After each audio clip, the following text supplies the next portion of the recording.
Paano naging Iran ang Persya? Ang kwentong hindi nila ibinahagi sa iyo.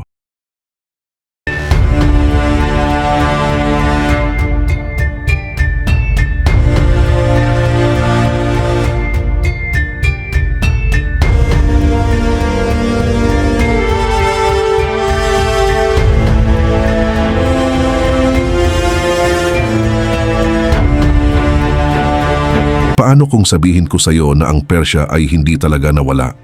Sa halip ay nagbago lang ito ng pangalan. Bakit kaya ang isang bansa na may libu-libong taon ng kasaysayan ay biglang magpapalit ng identity nito sa harap ng mundo noong kalagitnaan ng 20th century?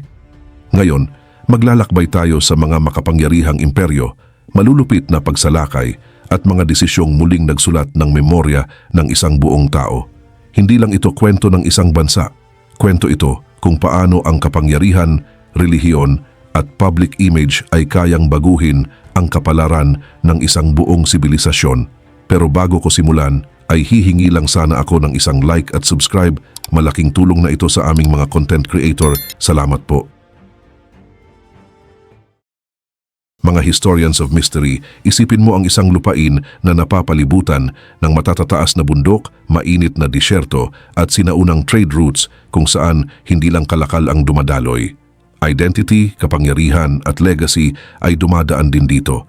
Ang lupain na iyon ay ang Iranian Plateau, isang strategic na rehiyon na sa loob ng milenya ay naging duyan ng mga sibilisasyon. Pero paano ba nagsimula ang lahat? At sino ang tunay na mga bumuo ng kung ano ang kilala natin ngayon bilang Iran? Para maintindihan yan, kailangan nating bumalik sa second millennium before Christ. Noong dumating ang mga Indo-Iranian peoples, sila ay mga nomad na nagsasalita ng Indo-European languages, malalayong kamag-anak ng mga taong kalaunan ay magsasalita ng Latin, Greek o maging Portuguese at Spanish. Ang kanilang wika ay walang kinalaman sa Arabic na madalas na maling iniuugnay ng iba sa Iran ngayon.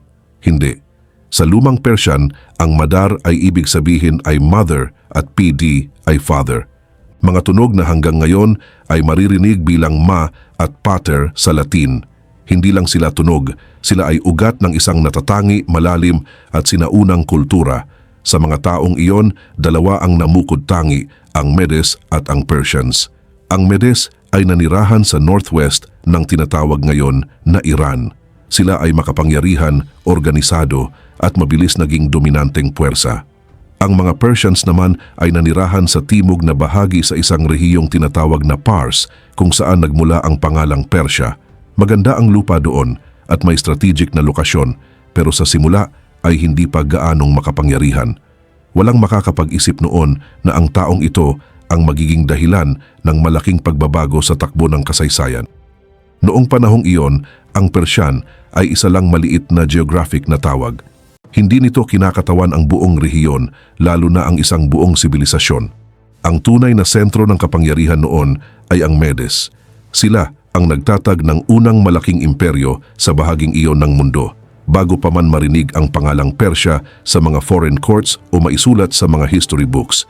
Pero malapit nang magbago ang lahat. Sa gitna ng mga bundok at kapatagan, isisilang ang isang lalaki na ang ambisyon ay babasag sa lumang sistema.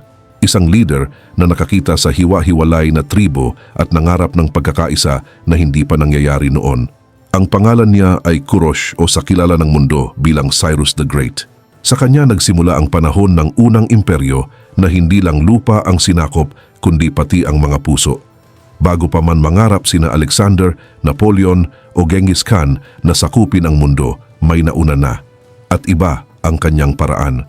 Habang ang mga imperyo noon sa ancient Near East ay gumagamit ng dahas, destruction at exile, si Cyrus the Great ay gumawa ng imperyo gamit ang isang radikal na ideya, pamumuno sa pamamagitan ng respeto. Matapos talunin ang Medes, hindi lang niya pinag-isa ang mga tao. Itinatag niya ang Achaemenid Empire, isang political machine na imbes na takot ang palaganapin ay katapatan ang pinalago. Imbes na ipilit ang isang wika o relihiyon, pinrotektahan niya ang mga templo ng mga nasakop, iginalang ang kanilang mga Diyos at pinayagan ang kanilang kultura na umunlad. Para sa mga Hudyo na ipinatapon sa Babylon, siya ay hindi mananakop kundi tagapagpalaya. Para sa mga Babylonians, hindi kaaway kundi tagapagbalik na pinili ni Marduk. Hindi ipinakilala ni Cyrus ang sarili bilang sugo ng Persian god. Sa halip, matalino niyang ginamit ang ideya na siya ay pinili ng mga lokal na Diyos. At gumana ito ng sobrang epektibo. Sa ilalim ni Cyrus at ng mga sumunod sa kanya, lalo na si Darius I, lumawak ang Persian Empire mula sa Ilog Indus hanggang sa baybayin ng Aegean Sea, mula Egypt hanggang Central Asia. Sa loob lang ng wala pang isang siglo, nasakop nila ang malalaking imperyo at ginawa itong mga probinsya. Egypt, Babylon, mga pangalang dating nangingibabaw sa kasaysayan ay napasailalim sa kanilang kapangyarihan. Pero hindi lang laki ang kanilang nagawa. Gumawa sila ng malawak na road network na nagdugtong sa libu-libong milya ng teritoryo. May messaging system na kasing bilis ng kidlat at isang bureaucracy na hindi lang nag-control kundi nag-administer, nag-record at nakipag-negotiate.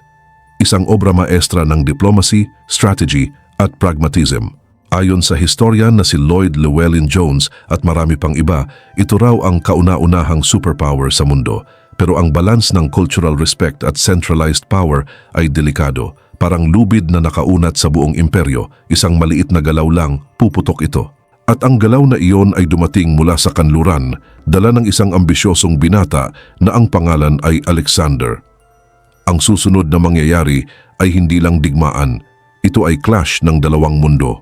Noong taong 334 BC, isang maliit pero disiplinadong hukbo ang tumawid sa Hellespont papuntang silangan. Pinamunuan ito ng isang batang Macedonian king na wala pang 30 years old. Ang pangalan niya ay Alexander, pero makikilala siya bilang Alexander the Great. Ang layunin niya ay hindi lang sakupin ang teritoryo. Gusto niyang ipaghiganti ang Greece, hiyain ang Persya at marahil maging alamat. At nagtagumpay siya. Sa sunod-sunod na labanan, Granicus Isus at sa huli Gaugamela, bumagsak ang Persian army. Ang Achaemenid Empire na matagal na naghari ay gumuho sa ilalim ng isang batang may ambisyong parang Diyos. Pero ang mas nakakagulat ay hindi ang panalo niya, kundi ang ginawa niya pagkatapos. Hindi winasak ni Alexander ang Persya. Hindi niya ito binura sa mapa. Sa halip, hinangaan niya ito, pinag-aralan at sa ilang paraan ay naging katulad nito. Nagpakasal siya sa Persian princesses, nagsuot ng Eastern robes, sumali sa Zoroastrian rituals at tinawag ang sarili bilang legitimate successor ng Achaemenid kings. Pinanatili niya ang Persian bureaucracy, namuno sa Persian palaces at para sa maraming Greeks, ito ay hindi katanggap-tanggap. Sa loob ng kanyang hukbo, nagkaroon ng matinding tensyon. Ang mga general at sundalo na lumaki sa Hellenic ideals ay nakita ito bilang pagtataksil. Hindi ba sila pumunta doon para wasakin ang Persya at palayain ang Greece mula sa Eastern yoke? Pero ngayon, parang nahumaling ang kanilang pinuno sa Persian luxury, splendor at spirituality. Lumala ang internal tensions at may ilan na nagplano ng pag-aalsa. Pero mas malawak ang pananaw ni Alexander. Alam niya na ang pamumuno sa malaking imperyo ay hindi lang tungkol sa espada. Ito ay tungkol sa symbols, legitimacy at fusion. Gusto niyang bumuo ng universal civilization kung saan magkasama ang East at West. Siguro gusto niyang maging higit pa sa Macedonian king. Siguro gusto niyang maging eternal. Ang bigla niyang pagkamatay noong taong 323 BC sa edad na 32 ay nagtapos sa pangarap na iyon. Walang malinaw na tagapagmana kaya nahati ang kanyang imperyo sa mga general niya, ang tinatawag na Diadochi. Ang gitnang bahagi ng dating Persian Empire ay napunta sa Seleucids, mga inapo ni Seleucus, isa sa kanyang commanders. Pero ang Persya bilang ideya ay hindi nawala, natutulog lang ito. At sa paglipas ng panahon, may mga dinastiyang gigising dito at taangkin sa legacy ng sinaunang hari.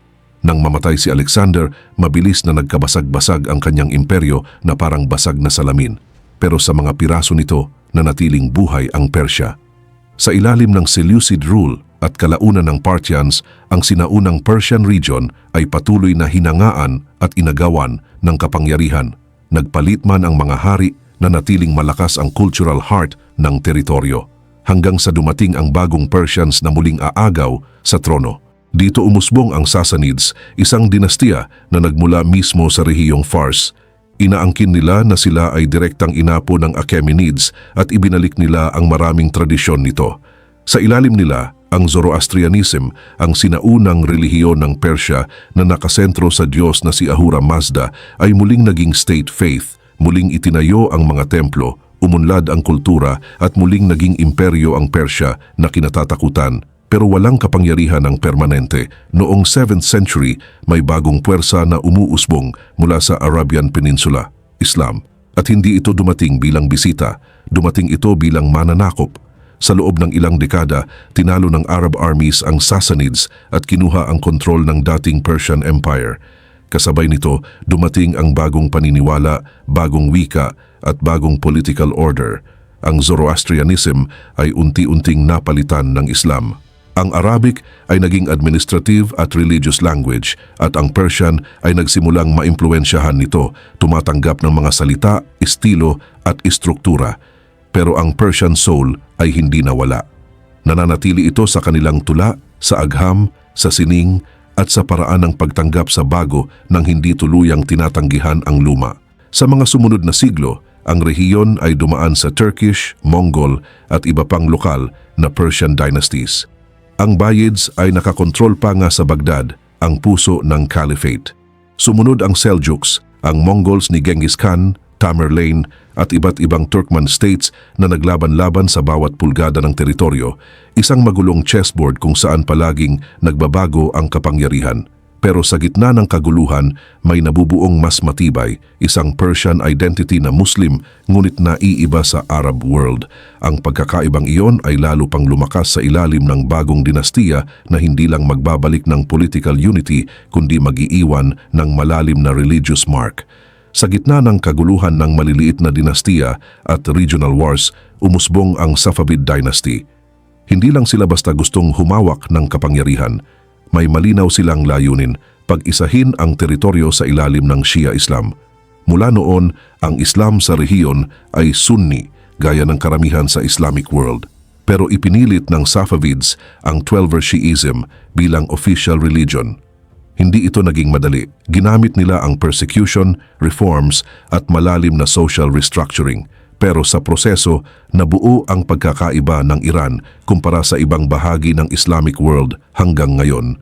Ang Safavid dynasty ay hindi lang religious turning point.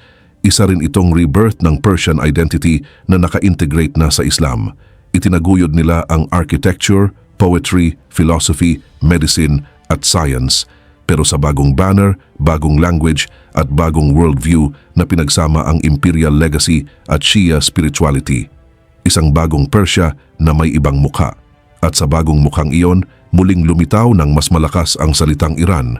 Mula sa Aryanum, land of the Aryans, may malalim itong sinaunang ugat, pero noon ay mas ginagamit ito sa loob ng bansa kaysa sa labas. Samantalang ang Persya, na dating tumutukoy lang sa isang province na Fars, ay naging pangalan na ginagamit ng foreigners mula pa noong panahon ng Greeks. Kaya habang pinatatatag ng Safavids at ng mga sumunod na dinastiya tulad ng Qajars ang estado, nabuo ang identity duality, Persia para sa outside world, Iran para sa mga Iranian mismo. Isang ambiguity na hindi aksidente at hindi rin permanente. Dahil noong 20th century, sa pagdating ng isang bagong monarch na gustong gawing modern at westernized ang bansa, ang duality na iyon ay hindi na ayusin sa digmaan o treaty kundi sa isang simpleng sulat sa lahat ng embahada sa mundo. Sa loob ng maraming siglo, kilala ng mundo ang lupain na ito bilang Persya. Isang pangalang nagdadala ng imahe ng magagandang imperyo, mamahaling carpet, mystical poetry at advanced science. Pero para sa karamihan sa West, ang Persya ay exotic din, malayo at decadent, isang legacy ng Greek narratives na naglalarawan dito bilang sibilisasyong sobra sa luxury, tyranny at moral corruption. Sa ganitong konteksto, noong 20th century, si Reza Shah Pahlavi, ang monarch ng Iran na may malakas na modernization goals, ay gumawa ng desisyong simboliko at strategic. Noong 1935, nagpadala siya ng diplomatic circular sa lahat ng foreign embassies na mula noon ay tawagin na ang kanyang bansa sa indigenous name nito, Iran. Bakit niya ginawa ito? Hindi lang ito usapin ng language. Ito ay pagtatangkang kumawala sa Orientalism na tingin ng West sa Persia, isang label na may kolonyal na kahulugan. Sa paggamit ng Iran na ang ibig sabihin ay Land of the Aryans o ng mga noble, sinubukan ng bansa na magpakita ng bagong imahe, mas matatag, modern at sovereign. Isang symbolic diplomacy pero may kontrobersya. Sa loob ng bansa, maraming intellectuals at citizens ang nakita ito bilang betrayal. Para sa kanila, ang Persya ay simbolo ng glorious past, ang Achaemenids, Darius, Cyrus, literatura, medisina at ang dakilang imperyo. Para sa kanila, ang pag-abandona sa pangalan ay parang pagputol sa libu-libong taon ng legacy. Pero nanatili ang desisyon, Iran na ang official name at iyon na ang lumabas sa mga libro, newspapers at international treaties. Pero hindi doon natapos ang kasaysayan. Noong 1979, pagkatapos ng revolusyon na pinamunuan ni Ayatollah Khomeini, bumagsak ang monarchy at itinatag ang Islamic Republic of Iran. Bumagsak ang relasyon sa West, mas naging sentral ang Shiism at biglang nagbago ang global perception ng bansa. Sa ngayon, ang Iran para sa marami ay konektado sa geopolitical tensions, sanctions, conflict at fundamentalism. Samantalang ang Persya, ironically, ay muling nagkaroon ng romantic aura, isang imahe ng lost grandeur, refined culture at halos mythical na nakaraan. Dalawang pangalan, isang lupain, at patuloy na laban kung paano ito maaalala. Dahil minsan, ang simpleng pangalan ay nagtatago ng tahimik na digmaan sa pagitan ng kung ano tayo noon, kung ano tayo ngayon, at kung ano ang gusto ng mundo na makita sa atin.